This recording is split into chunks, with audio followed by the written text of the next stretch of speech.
Hello everybody, it's me, GhostCritic. It's a very early 7:30 of the AM on, did I say Saturday?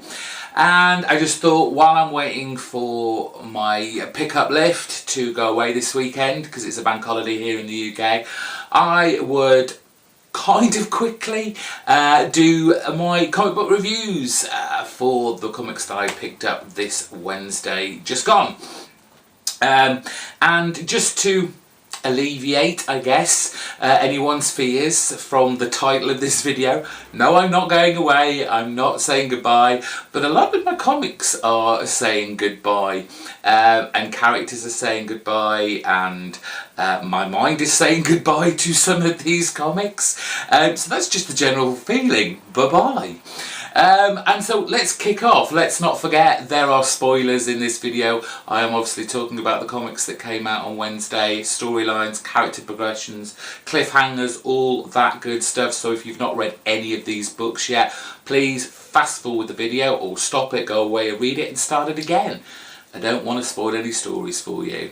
Now, we're kicking off with my least liked comic of this week, and that was Image Comics issue number 4 of The Beef. And it's a shame because if you'd listened to my video on Wednesday when I was giving you my pull list, a little brief, little sneak peek of what I've been picking up this week, I did say that I'm really only buying this for the Shaky Kane artwork now, because, and especially with this issue, it is so preachy about veganism, vegetarianism, how bad it is to eat meat, how awful animals are treated just for our consumption. And I kind of agree with it all, but do I want it in my comic books? Especially something of this ilk that is so kind of... It's doing this kind of homage to like 1970s comics, even down to the cover, where you've got this kind of aping the 1970s style, you know, the kind of boxed in insert that Marvel used to do so much of back in the 70s, so they could put all these taglines and such like. And you expect it to be a fun kind of parody type book of those days, but you have on top of this kind of veganism, vegetarianism agenda on top of it. It's like we've got almost like 6 pages in before the story kicks off. You get this huge diatribe of how we get milk, we get we get a nice kind of double page of all the characters that are involved in this story, and kind of like their backstories from the perspective of the cow, and it's not until you get rid of all this and the idea that cows are kind of venerated in India and you're not meant to eat them, then we get into the story, which basically has the Beef, our titular cover star, up against the kind of the bad corporate cow killing men who have kidnapped the love of his life, and it's from then on it's all very kind of silly action-packed stuff that culminates in the appearance of what looks like Mahatma Gandhi apparently coming to save the day. Normally, by this point, I would be dropping this, even though it is great, fantastic, wonderfully kind of surreal at times, Shaky Kane artwork.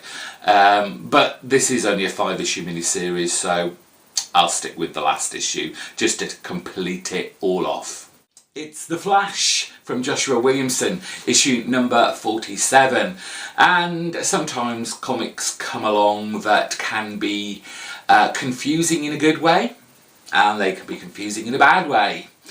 This, for the most part, I can imagine a lot of new readers finding this somewhat incomprehensible, because it is so steeped in Flash continuity, mythology, all the kind of retconning, the New 52-ness of it all, and what they kind of washed away from what I gather, because we have the concept, the introduction for this storyline of Wally West, who, the original Wally West, who got trapped in the Flash, their Speed Force.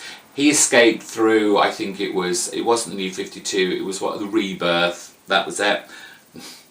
And he has only just now started remembering everything that came before it, and he remembers a time when he used to have children, but doesn't now because of the whole DC retconning. Now, I only know this because either people told me, or I kind of picked little bits, I kind of realised what's happening. But for a new reader, this must be a confusing mess, bundle, crapola heap of what the F. And I kind of agree. And even if it wasn't for all that, what really annoys me about this, and maybe he is just this kind of character and I don't know about it, but Wally West in here is just so hot-headed, he's so blinkered, he's so blind to deaf to what everyone else is telling him, and he just goes off without thinking about it first. There are some lovely touches in here. We get the kind of the rogues from the future come to the past to arrest Iris for her murder of Ebert Thwain. And they go, and this is another let's move on to the back to the future. There's a movie called that, I'm sure. But on the way there, Wally West, the Flash, is split off from the group as we have our one of our villains, Zoom, taking him away as he's teleporting or flying off to the future to mess with his mind a little bit more, and that's basically a lot of what this comic did to my mind. It messed it up. It's all fun, it's all exciting, there's a lot of action scenes here. Great Porter, what's his first name? Oh, they always put these in. Howard Porter. But yes, there's just some great action scenes coming from Howard Porter in here with colours by Hi-Fi, and it all just looks nice and bright and lovely.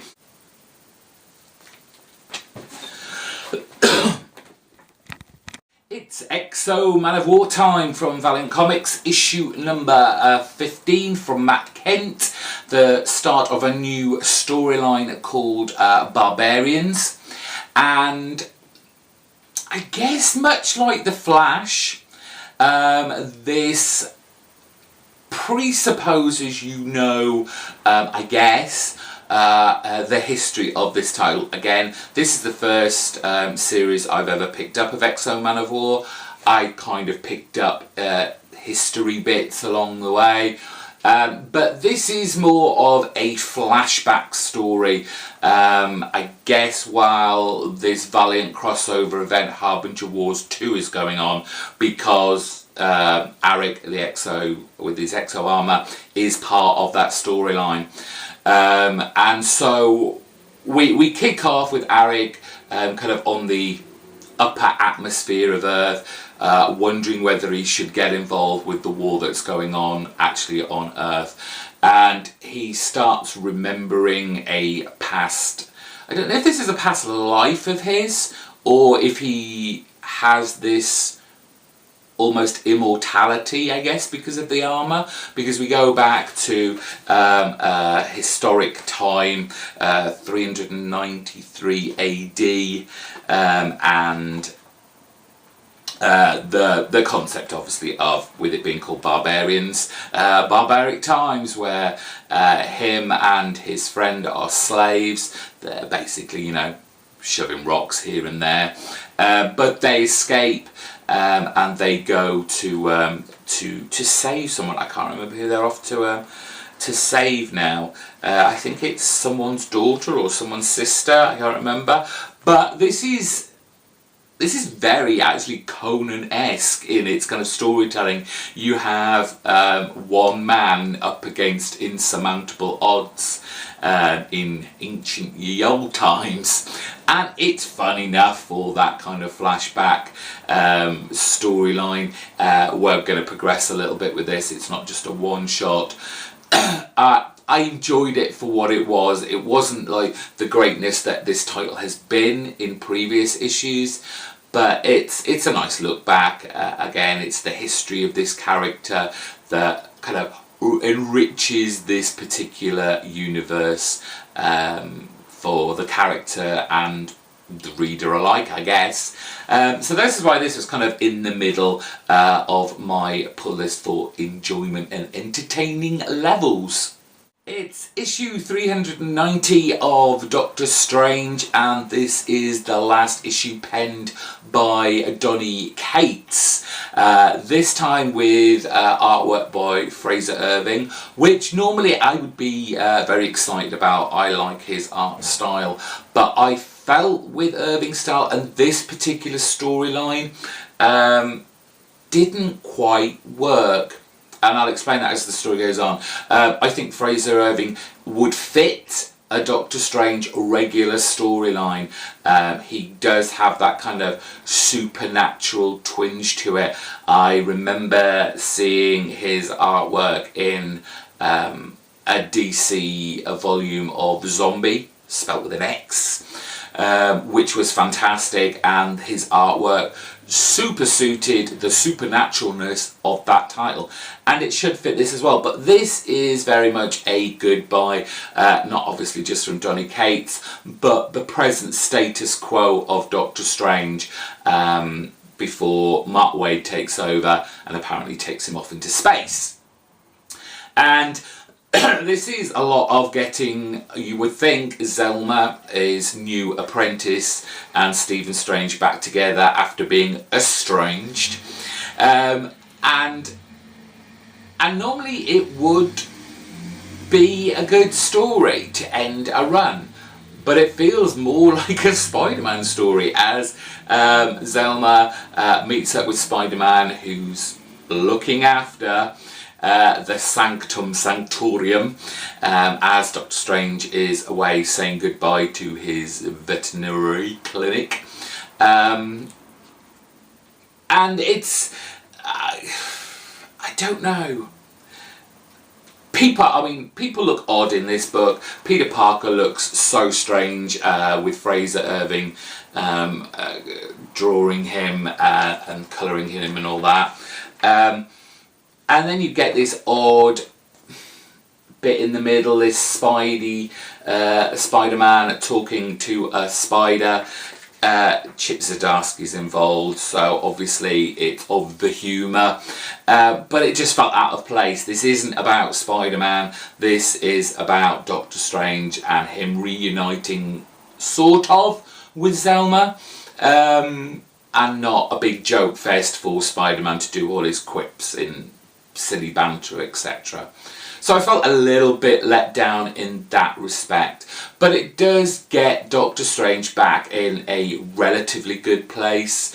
Zelma, although she's not going to come back, it's clear from the conversation she has with him, with Doctor Strange, that she misses the excitement, the danger, the magic of it all, but not ready to come back yet. So that kind of, I guess, frees up Mark Waid to take Stephen off into space. I'm kind of looking forward to the next volume of this. Obviously it's Mark Waid, he's always done great solid storytelling, but putting Doctor Strange in space might be a bit weird. We'll see how that pans out. As a swan song for Donny Cates on this issue, I thought it could have been better, but we will see. how this progresses afterwards. I'd like to see Donny Cates come back. His run on this particular issue title has been great. Love Damnation. I recommend you pick that up if you're a fan of Doctor Strange or kind of those silly little mini events. It was fun.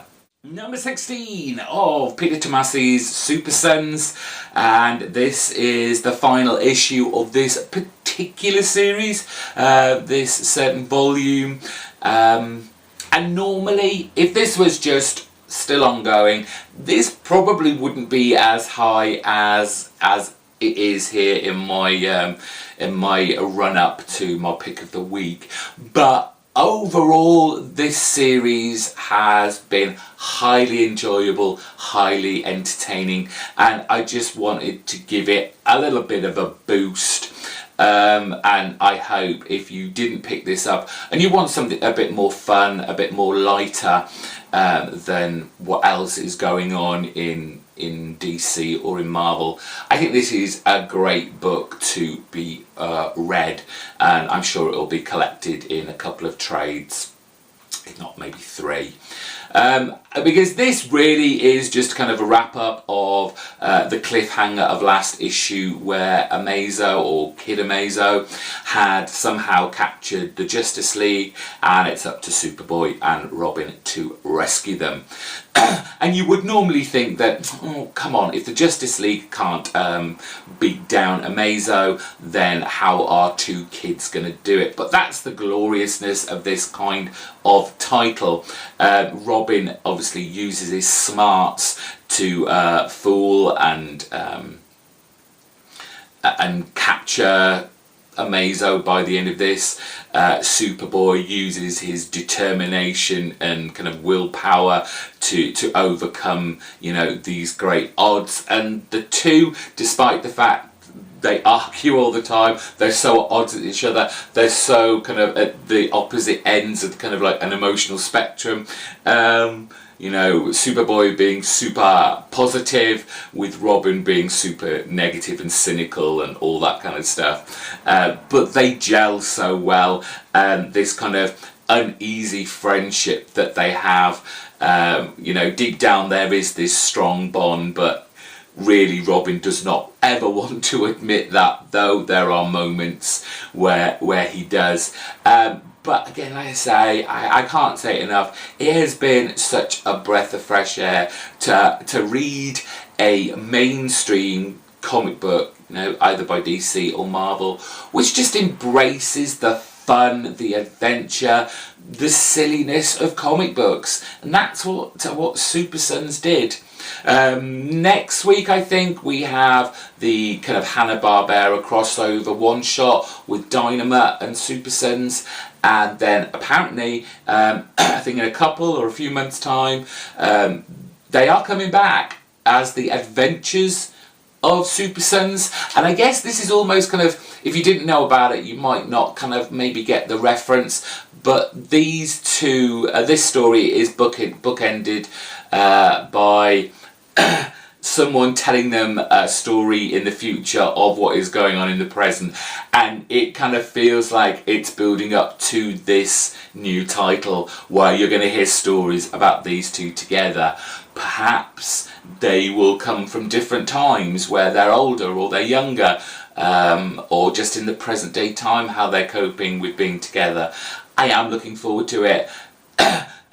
Getting Peter Tomasi back on this book, he loves these characters. He really embraces the youthfulness of them. I love this book, and despite this issue wasn't the greatest of the run, I wanted to put it up quite high as a whole series.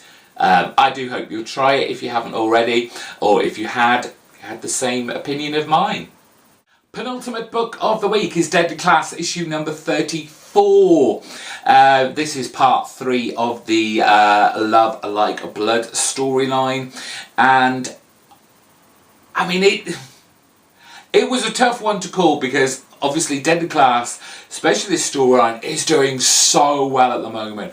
Remender is pounding through this storyline so well. It is so expertly kind of laid out, timed. It flows really well. There's so much tension, so much action. You feel in that moment with this book, and obviously that has a lot to do with Wes Craig and Jordan Boyd as well with the art. But I mean, this whole fight scene that seems to have spread out everywhere, it seems to have been going on forever, but it's just non-stop. It doesn't feel like it's been going on too long, like they're stretching this out, because like I said, the action just does not stop, and piling on the mental anguish to our poor main character Marcus in this issue, as we kind of, I guess, get the culmination of the fight he's having with Victor. Victor killed his best friend in the kind of, I guess you call the first series of Deadly Class, the first year. And so there is that kind of revenge storyline going through. But at the beginning of this, with these two, it almost looks as though Marcus has given up. He has kind of reached his pinnacle of hurt, of mental anguish. He's had enough. He can't run any longer. He can't fight any longer. And it ends up being, I think it was Maria, isn't it? Yes, Maria, who comes in to almost save the day, I guess. As Marcus has just given in and Victor's about to, finish him off. And then Marcus, in the grand tradition of those big 80s blockbuster, fights that, they smack the crap out of each other and you just think, you should be dead by now, but, you're gonna get up one more time. And this is what Marcus does. He builds himself up, back up, and you almost get this kind of Brad Pitt movie, Seven moment at the end of this. If you remember, and if you haven't seen Seven yet, I'm going to spoil it for you anyway, but you should have already. But it's like that end scene where you see him struggling with about to kill the John Doe character. With kind of the gun at his head, and it's a scene straight out of that. You have Marcus with a gun at Victor's head, and it's that conscience in the back of his head saying, this is what the Dominion Academy wants you to be. Don't do it. But at the same time, this man has killed your best friend. He's caused you so much physical and mental anguish. Just kill him. It's kind of angel and demon on your shoulder kind of deal. And of course, it leaves you with that last moment cliffhanger where there is a shot, but you don't know who shot who, how it's transpired, who may or may not be dead, who may we be saying goodbye to. Oh!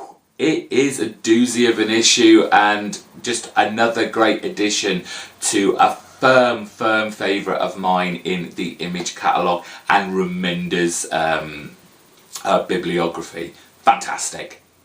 I really am surprising myself with my pick of the weeks of late. Last week it was The Punisher. This week it's Moon Knight, issue number 190, obviously from Marvel, written by Max Bemis. And the reason that I put this as my pick of the week, and it's the book that I was most entertained and had fun with, is because I guess in part this particular issue, and I hope this continues, is embracing a moment of Marvel that I think has been lacking for a while. We kind of all bemoan the big titles and how heavy and serious and kind of, I don't know what the word is, but when a lot of people aren't very happy about the way things are going in Marvel. But I think with this particular issue and this new storyline, it kind of embraces those moments in Marvel where Marvel and the writers just told a story that was fun, that was exciting, that had elements of danger in it, but there was a light-hearted side to it. It wasn't so serious. What we have in this first issue is these random bunch of individuals, and they're all in this kind of, at first it feels like a kind of self-help group, a kind of AA meeting, I guess you'd call it, but they're all a bit strange, and they've all joined this collective to, I guess, find a higher state of mind, where they all kind of become as one, and that's a kind of prelude to what does eventually happen. The artist on this book, who was it again? Paul Davidson. I meant to look up to see what this guy's done before, because it's fantastic and suits this book so well. It's got a bit of a Jamie Hewitt vibe to it, I felt. A Tank Girl-esque vibe to it. But they're doing all these silly experiments, and they eventually go to AIM, or an offshoot that's still a bit sinister, and they use some weird doohickey, and what happens is all their bodies basically merge into one horrific body, bit of a kind of gore horror for you there, but at the same time it's not in your face horror.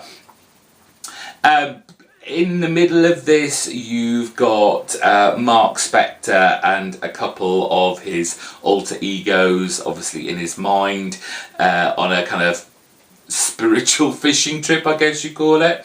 And they're just wanting, particularly some downtime, and wanting things to be simple for a while. But whenever a hero says that for any amount of time, you know some batshit crazy things going to happen, and of course we've seen a part of it here.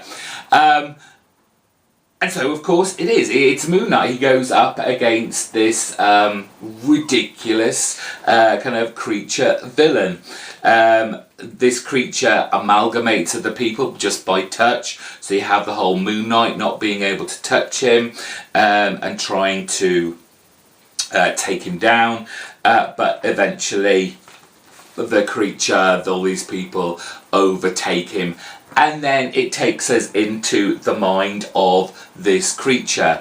Now, we all already know how screwed up Mark Spector's mind is with all his split personalities in here. So when we get inside this mind, who knows what's going to happen? I just felt the whole thing was really good. It was really good. It was really entertaining, and like I said, it kind of harkened back to a more joyful time of Marvel storytelling, and like I said, coupled with Davidson's artwork, it's different, it's fresh, and you just don't know what to expect now, and I love it. And for that alone, pick of the week for me. And they're my books this week. Thank you all for watching. Please let me know if you've read any of those books and what you thought of them. Let me know in the comment section down below. If you're new to my channel and you've not seen any of my videos before and you don't want to miss out on any more, hit the subscribe button and that notification bell, and give this video a big thumbs up.